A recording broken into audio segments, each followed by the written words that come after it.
Greater Israel को रोक नहीं सकते। इसराइल जो है वो अपने मजमूम इरादे मुकम्मल करने की कोशिश करता है और पाकिस्तान की तरफ जानिब आता है, तो हमारे पास गौरी मिसाइल तो है ना, फिर वहां तक पहुंच सकता है सर, यरूशलेम तक। तो अगर ईरान पर हमला होता है या ईरान निशाना बनता है तो फिर पाकिस्तान मुतासर होगा। देखिए, हम क्यों भूल जाते हैं कि पाकिस्तान उनके निशाने पर है और पाकिस्तान ही टारगेट है उनका। आपने सबसे पहले घबराना नहीं है। पाकिस्तान में किसी का सर फिर गया तो 12 मिनट लगेंगे इसराइल को खत्म होने में।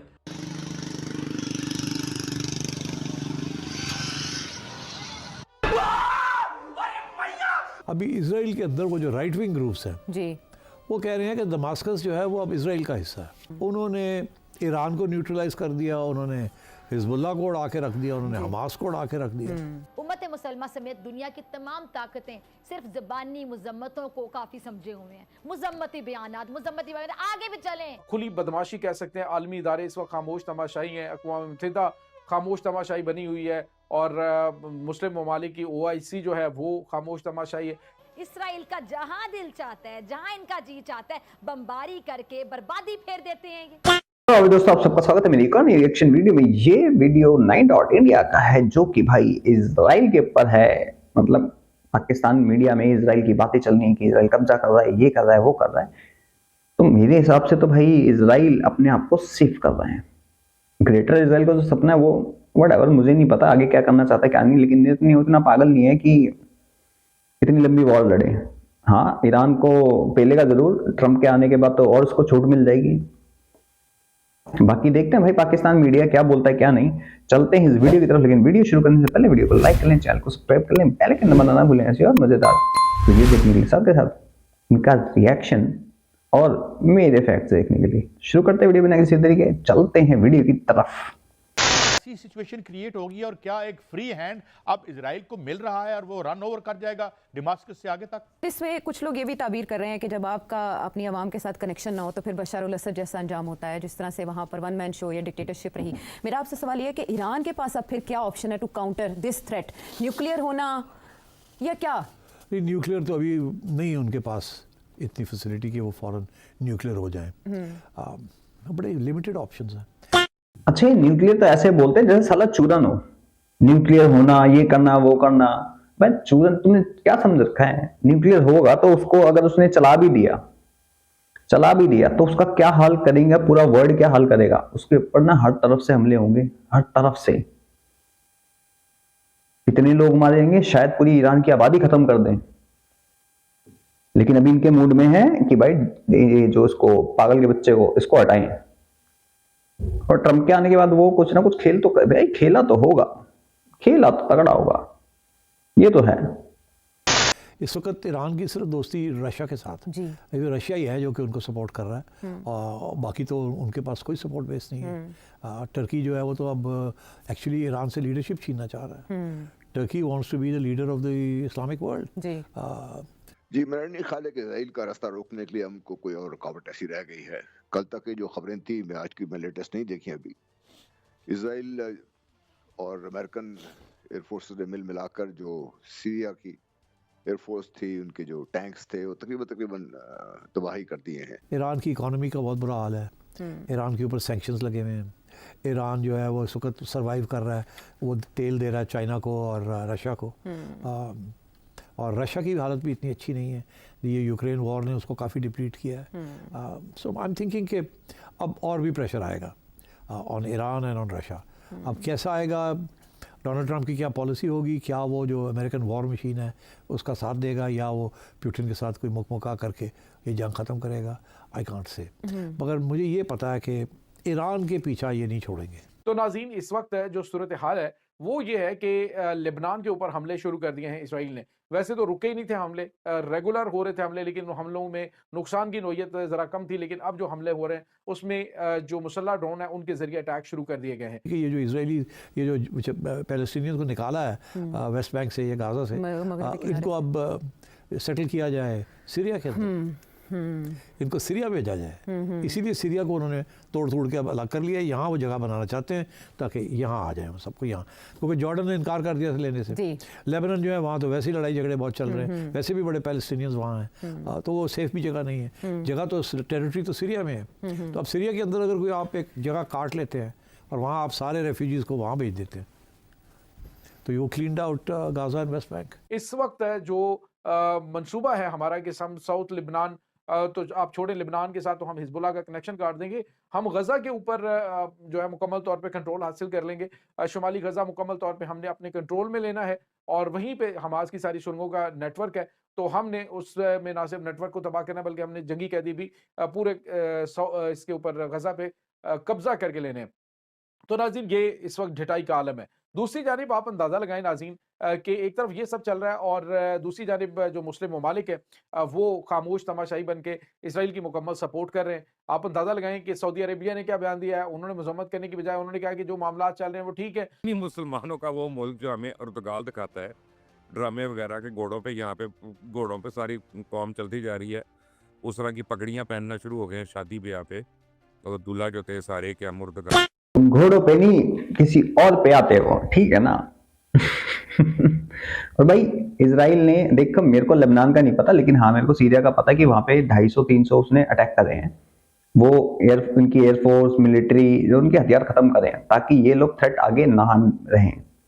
और यूएस ने भी शायद 75-76 कुछ हमले करे हैं ताकि डिसआर्म हो जाए, बिल्कुल ही नीलबेटा सन्नाटा। और इजरायली फोर्सेस गोलन हाइट्स पे है पहले से, भाई हाइट पे आएगी, वो 25 किलोमीटर दमस्कस है।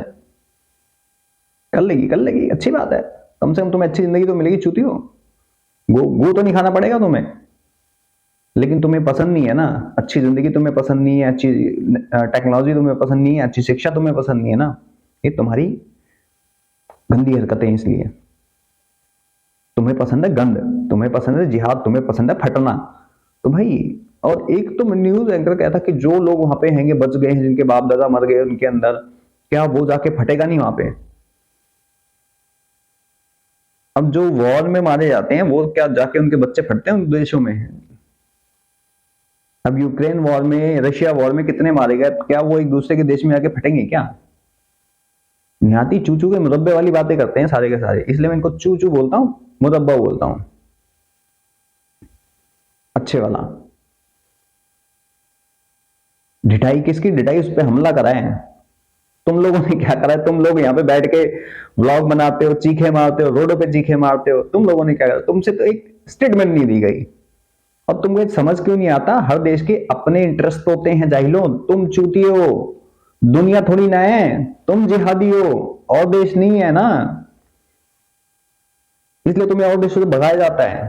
तुम रोडों पे चीखते हो, इनका बंदा फलस्तीन के नाम पे चंदा इकट्ठा करके ले गया, हम वहां पे इमदाद दे रहे हैं। कौन सी दिए तुमने? एक भी। तुम अगर तुम देते ना तो ढोल पीट देते, तुम ढोल पीटते जाहिलो, तुम्हें यही नहीं पता।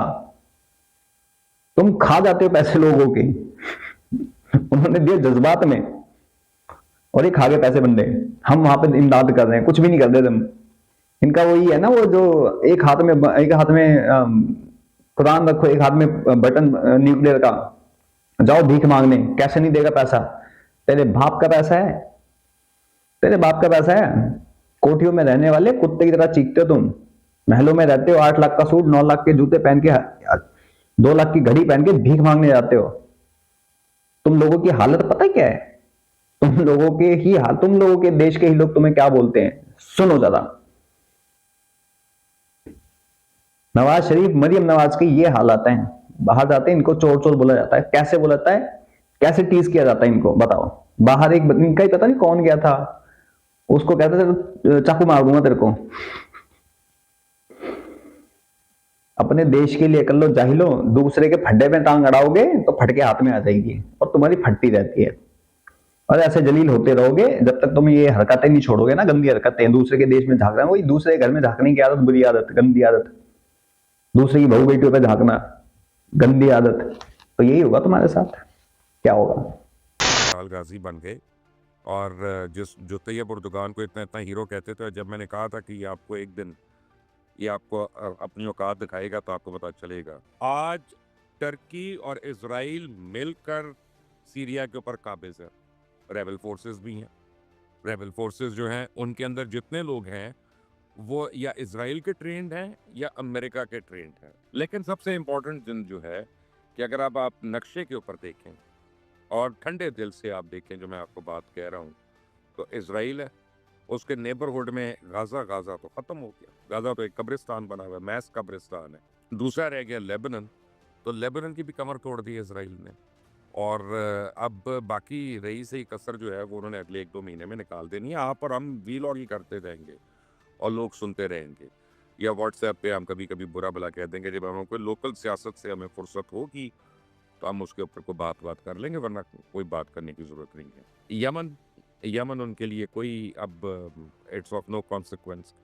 और वहाँ पे सऊदी अरेबिया और अमेरिका दोनों ने मिलकर जो तबाही मचाई हुई थी, वो अगर अगले 20 साल भी $40 बिलियन भी अपने ऊपर लगाएं तो उनका कुछ नहीं होना फिलहाल।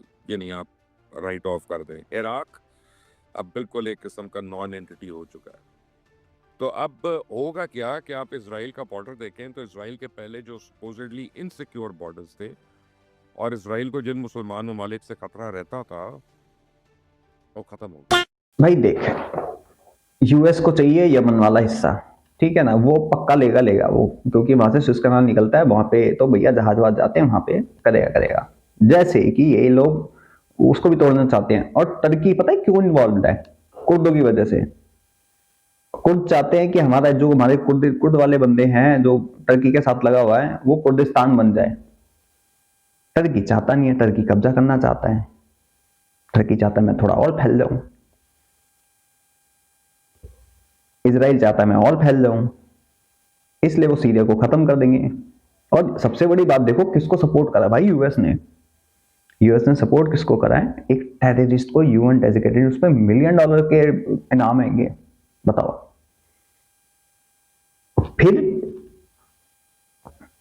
फिर यूएस कहता है कि तुम पन्नू को मारने की कोशिश क्यों कर रहे हो? जो साला हमारे देश के अंदर जो वांटेड है, तुमने उसको पाल रखा है, लेकिन तुम देते नहीं हो उसको। कनाडा में पलने साले जिहादी ये सारे खालिस्तानी टाइप के, जिनको खालिस्तान चाहिए। खैर अब तो वहीं बनाएंगे, कनाडा में ही खालिस्तान बनाएंगे, जिस हिसाब से जस्टिन ट्रूडो की पॉलिसी रहेंगी। ये सपोर्ट करता है यूएस।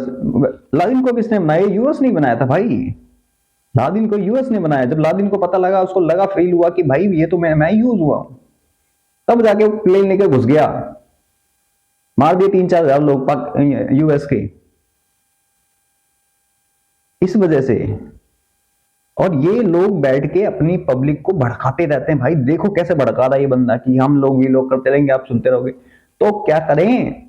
फट जाए जाके, पाकिस्तानी की छातियों पर बम बांध दे, सारे फट जाए जाके जगह जगह पे। यही चाहते हो तुम सारे, और तुम लोग अपने घरों में बैठे रहते हो, है ना। और वैसे भी मैंने सुना है वहां पे बहुत 3 या 4 ट्रिलियन का पेट्रोल या पता नहीं है वहां पे तेल आएगा। तो यूएस को चाहिए यमन के पास में कहीं है, तो उसको निकालने के लिए। ऐसा सुनने में आया था मेरे पापा बाइडेन, मतलब जो बाइडेन की जी, वो ऐसा लगा पड़ा है। और वो चाहता था, देखो कितने चालाकी से काम कर रहा है, उसने सीज फायर करवा दिया इजराइल का उसका 60 दिनों के लिए, ठीक है। और अब मेरे को इतना पता है कि भाई ट्रम्प आएगा तो रशिया की वॉर बंद होगी, लेकिन ट्रम्प यहां कुछ नहीं बोलेगा, यहां बोलेगा पेलो सालों को। ये ईरान की पूरी ये रजीम चेंज करना चाहता है।